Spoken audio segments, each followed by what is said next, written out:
বন্ধুরা আজকের এই ভিডিওতে আমরা স্কারলেট উইচ ভার্সেস জিন গ্রের ব্যাটল কম্পারিজনকে ডিপলি ভাবে জানার চেষ্টা করব এবং জানার চেষ্টা করব যদি কখনো এই দুটো ক্যারেক্টারদের মধ্যে লড়াই হয় তখন ওই লড়াইকে কার জেতার চান্স বেশি রয়েছে।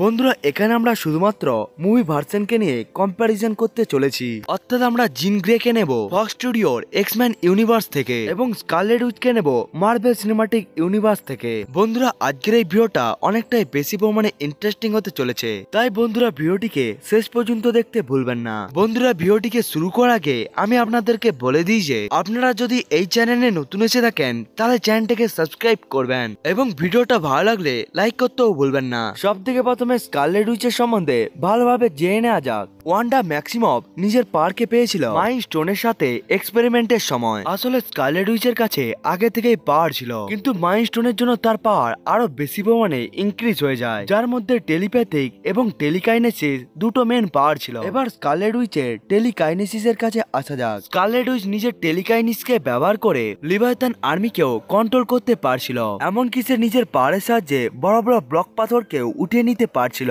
এমনকি সে ইনফিনিটি ওয়ার মুভির মধ্যে ইন ক্রাসেসকেও লিড করে নিয়েছিল, এমনকি সে থ্যানোসের অ্যাটাককেও আটকে নিয়েছিল, এমনকি সে আল্ট্রন এবং আউটরাইডারের আর্মিদেরকে চিরে রেখে দিয়েছিল। এবার স্কারলেট উইচের টেলিপ্যাথিক অর্থাৎ মাইন্ড কন্ট্রোলের কাছে আসা যাক। অ্যাভেঞ্জার এজ অফ আল্ট্রনের পর থেকে আমরা স্কারলেট উইচের টেলিপ্যাথিক পাওয়ারকে অতটাও বেশি পরিমাণে দেখতে পাইনি, কিন্তু স্কারলেট উইচ নিজের টেলিপ্যাথিককে ব্যবহার করে পুরো সোকোভিয়ার মানুষের মাইন্ডকেই কন্ট্রোল করতে পেরেছিল, এমনকি সে পুরো অ্যাভেঞ্জার টিমকেই ইউজলেস বানিয়ে দিয়েছিল। কিন্তু ওয়ান্ডাভিশন এবং ডক্টর স্ট্রেঞ্জ মাল্টিভার্স অফ ম্যাডনেসের মধ্যে আমরা স্কারলেট উইচের সবথেকে পাওয়ারফুল ফর্মকে দেখতে পেয়েছিলাম, যেখানে সে সমস্ত মানুষের মাইন্ডকেও কন্ট্রোল করতে পেরে গিয়েছিল। এমনকি এখনের সময়ে স্কারলেট উইচ পুরো রিয়েলিটিকে চেঞ্জ করতে পেরে গিয়েছে। বন্ধুরা ওয়ান্ডা আসলে হেক্স ম্যাজিক এবং ব্ল্যাক ম্যাজিককে এখানে ব্যবহার করছিল, যার সাহায্যে সে ভিশন এবং তার বাচ্চাদেরকেও বানিয়ে নিয়েছিল, এবং এই কেওস ম্যাজিককে ব্যবহার করে স্কারলেট উইচ রিয়েলিটিকেও চেঞ্জ করে দিতে পারে। এবং ওয়ান্ডা ভিশনের শেষে আমরা জানতে পারি ওয়ান্ডা আসলে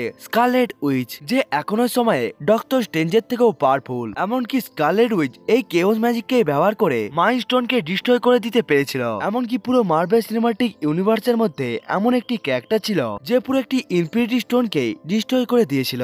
এবার আসা যাক স্কারলেট উইচের অপোনেন্ট জিন গ্রের কাছে। জিন গ্রে আসলে ওমেগা লেভেলের টেলিপ্যাথ এবং টেলিকাইনেসিস রাখা মিউটেন্ট, যার টেলিকাইনেসিস প্রফেসর এক্স এর থেকেও পাওয়ারফুল। প্রথমে জিন গ্রে উইদাউট ফিনিক্স ফোর্সের সম্বন্ধে জানা যাক। জিন গ্রে নিজের টেলিপ্যাথিকের সাহায্যে বড় বড় বিল্ডিং কে উঠিয়ে নিতে পারে, যেমন ভাবে সে এক্সম্যানের বিল্ডিং কে পিস বাই পিস ঠিক করে দিয়েছিল।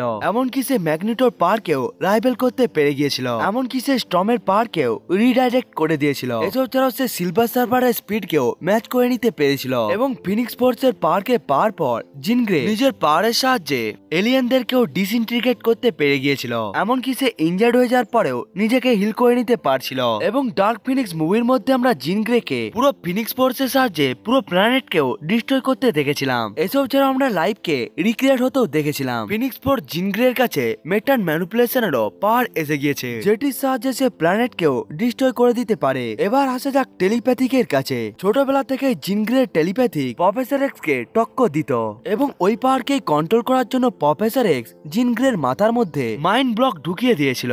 এবং যখন অ্যাপোক্লিপস প্রফেসর এক্স কে মেরেই দিতে যাচ্ছিল তখন জিন গ্রে এই মেন্টাল ব্লককে ভেঙে দিয়ে অ্যাপোক্লিপসকেই পুরোভাবে ডিস্ট্রয় করে দেয়, এবং অ্যাপোক্লিপস থ্যানোসের মতোই পাওয়ারফুল। বন্ধুরা এবার জানা যাক স্কারলেট উইচ কি পারবে ফিনিক্স ফোর্স থাকা জিন গ্রেকে হারাতে। চলুন এটিকেই দেখা যাক। বন্ধুরা এখানে আমরা শুধুমাত্র এই দুটো ক্যারেক্টারের মুভি ভার্সনকে নিয়েই কথা বলবো। এই ভিডিওতে আমরা শুধুমাত্র ফক্স ইউনিভার্সের মধ্যে দেখানো জিন গ্রের সাথে মার্ভেল সিনেমাটিক ইউনিভার্সের মধ্যে দেখানো স্কারলেট উইচের কম্পারিজন করব, যেখানে স্কারলেট উইচের কাছে রিয়েলিটি অল্টারিং অর্থাৎ রিয়েলিটিকে পরিবর্তন করার পাওয়ার এবং এবিলিটি রয়েছে। অন্যদিকে ফিনিক্স ফোর্স জিন গ্রের কাছে মেটাল ম্যানিপুলেশনের সাথে সাথে পুরো প্ল্যানেটকে ডিস্ট্রয় এবং রিক্রিয়েট করার পাওয়ার রয়েছে। এবং স্কারলেট উইচ খুব কম সময়ের জন্য নিজের হেক্সের বাইরে রিয়েলিটিকে পরিবর্তন করতে পারে, এটিকে আমরা দেখেছিলাম Doctor Strange of Multiverse of ম্যাডনেসের মধ্যে। এই কারণে স্কারলেট উইচ বেশিক্ষণের জন্য রিয়েলিটি র্যাপিং এর পাওয়ারকে অস্ত্র হিসেবে ব্যবহার করতে পারে না, কিন্তু আমরা জিন গ্রেকে পুরো প্ল্যানেটের মধ্যে মেটাল ম্যানিপুলেশনকে ব্যবহার করতে দেখতে পেয়েছিলাম। সব থেকে প্রথমে জানা যাক এই দুটো ক্যারেক্টারের মধ্যে কে বেশি পরিমাণে শক্তিশালী টেলিপ্যাথ এবং টেলিকাইনেটিক্স। স্কারলেট উইচকে আমরা এখনো পর্যন্ত নর্মাল হিউম্যানের সাথে সাথে প্রফেসর এক্স এর মাইন্ডকে কন্ট্রোল করতে দেখতে পেয়েছিলাম, কিন্তু জিন গ্রে প্রফেসর এক্স এবং এমা ফ্রস্টের মাইন্ডকেও কন্ট্রোল করতে পেরে গিয়েছিল। বন্ধুরা, স্কারলেট উইচের মতো জিন গ্রেও প্রফেসর এক্স এর মাইন্ডকে কন্ট্রোল করতে পেরে গিয়েছিল। অন্যদিকে প্রফেসর এক্স পুরো পৃথিবীর মানুষের মাইন্ডকেই কন্ট্রোল করে থাকে। এমনকি প্রফেসর এক্স নিজেও বলেছিল যে তার থেকে পাওয়ারফুল টেলিপ্যাথ হলো জিন গ্রে। এবার যদি আমরা টেলিকাইনেসিসের কথা বলে থাকি তাহলে এখানে স্কারলেট উইচ আগে থাকবে, কারণ জিন গ্রে এখনো পর্যন্ত নিজের টেলিকাইনেসিসকে ব্যবহার করতে স্ট্রাগল করছিল, কিন্তু ওয়ান্ডা বারবার প্রুভ করে দিয়েছে তার টেলিকাইনেসিস খুবই বেশি পরিমাণে সুপিরিয়র। এমনকি সে ভাইব্রেনিয়ামকেও ব্রেক করে দিয়েছিল, এমনকি সে থ্যানোসের শর্টকেও ব্রেক করে দিয়েছিল, এমনকি সে ডক্টর স্ট্রেঞ্জ এবং পৃথিবীর মধ্যে থাকা সমস্ত সর্সারার সুপ্রিমের উপরেও ভারী পড়ছিল, এমনকি সে অন্য একটি ইউনিভার্সের মধ্যে থাকা ইলুমিনেটি টিমকেও হারিয়ে দিয়েছিল। এসব ছাড়াও সে একটি ইনফিনিটি স্টোনকে ডিস্ট্রয় করতে পেরে গিয়েছিল। ওয়ান্ডা এখানে একটি ইনফিনিটি স্টোনকে ব্রেক করে দিয়েছিল বলে সে টেলিকাইনেসিসের দিকে জিন গ্রেড থেকে আগে রয়েছে। এমনকি ওয়ান্ডার কাছে হেক্স বোল্টকে প্রডিউস করারও পাওয়ার রয়েছে। বন্ধুরা, আসলে স্কারলেট উইচ অনেকটাই বেশি পরিমাণে পাওয়ারফুল, কিন্তু তার ডিউরেবিলিটি অনেকটাই কম হয়ে থাকে, কারণ সে আসলে একটি হিউম্যান। এই জন্য স্কারলেট উইচের উপর যদি একটি অ্যাটাক লেগে যায় তাহলে সে একেবারে নকআউট হয়ে যাবে, যেমনটা অ্যাভেঞ্জার এন্ডগেমের মধ্যে লাস্ট ব্যাটেলের মধ্যে থ্যানোসের আর্মি তার সাথে করেছিল। এমনকি অ্যাভেঞ্জার এজ অফ আল্ট্রনের মধ্যেও হকাই অ্যারোকে ব্যবহার করে স্কারলেট উইচকে দুর্বল বানিয়ে দিয়েছিল। অন্যদিকে আমরা দেখতে পেয়েছিলাম ফিনিক্স ফোর্সের পাওয়ার জিন গ্রের শরীরের মধ্যে একটি বড় অস্ত্র ঢুকে যাওয়ার পরেও তাকে হিল করে দিতে পেরেছিল, সেটিও শুধুমাত্র কিছু সেকেন্ডের মধ্যেই। এই জন্য ডিউরেবিলিটির পয়েন্ট পাবে জিন গ্রে। এসব ছাড়াও জিন গ্রে স্টর্মের লাইটিং ব্লাস্টকেও রিফ্লেক্ট করে দিতে পেরেছিল, অর্থাৎ সে লাইটিংকেও রিয়েক্ট করতে পারছিল।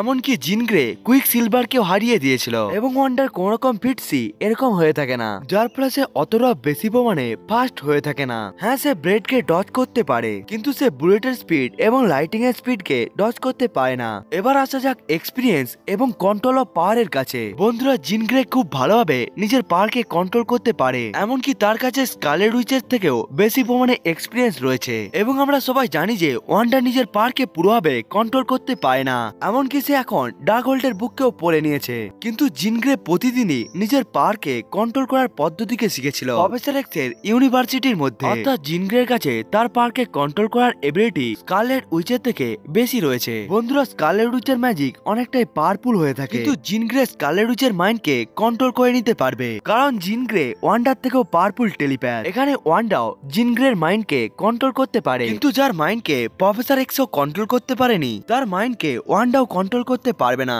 এমনকি জিন গ্রের কাছে এখন ফিনিক্স ফোর্স রয়েছে, এবং ফিনিক্স ফোর্স হলো পুরো মার্বেল ইউনিভার্সের খুবই পাওয়ারফুল একটি এনার্জি। এসব ছাড়াও জিন গ্রের কাছে বেটার ডিউরেবিলিটি, এক্সপিরিয়েন্স এবং তার পাওয়ারকে কন্ট্রোল করার অ্যাডভান্টেজ রয়েছে। এই জন্য ফিনিক্স ফোর্স থাকা জিন গ্রে স্কারলেট উইচকে অনেকটাই বেশি পরিমাণে টক্কর দিতে পারবে, এমনকি বেশিরভাগ পয়েন্টগুলো রয়েছে জিন গ্রের কাছে। বন্ধুরা, এই জন্যই এখনের সময় স্কারলেট উইচ নর্মাল জিন গ্রেকে অতি সহজে হারিয়ে দিতে পারবে, কিন্তু আমরা যদি জিন গ্রে উইথ ফিনিক্স ফোর্সের সাথে এখন স্কারলেট উইচের কম্পারিজন করি তাহলে এই লড়াইকে জিন গ্রে জিতে যাবে। বন্ধুরা, কারণ ফিনিক্স ফোর্স হলো পুরো ইউনিভার্সের সব থেকে শক্তিশালী এনার্জি, যেই পাওয়ারটিকে পাওয়ার পর যে কোনো ক্যারেক্টারই অনেকটাই বেশি পরিমাণে শক্তিশালী হয়ে যায়। বন্ধুরা, আমার অনুসারে 10টি লড়াইয়ের মধ্যে 8টি লড়াইকে জিন গ্রে উইথ ফিনিক্স ফোর্স জিতে যাবে। বন্ধুরা, এটা তো ছিল আমার ওপিনিয়ন, আপনার ওপিনিয়ন এটির থেকে আলাদা হতে পারে। বন্ধুরা, আপনার যদি ওপিনিয়ন আলাদা হয়ে থাকে সেটিকে আপনারা কমেন্ট করে বলতে ভুলবেন না। বন্ধুরা, আজকের এই ভিডিওটা এতটা পর্যন্তই, দেখা হচ্ছে অন্য একটি ভিডিওতে, ততক্ষণের জন্য বাই বাই।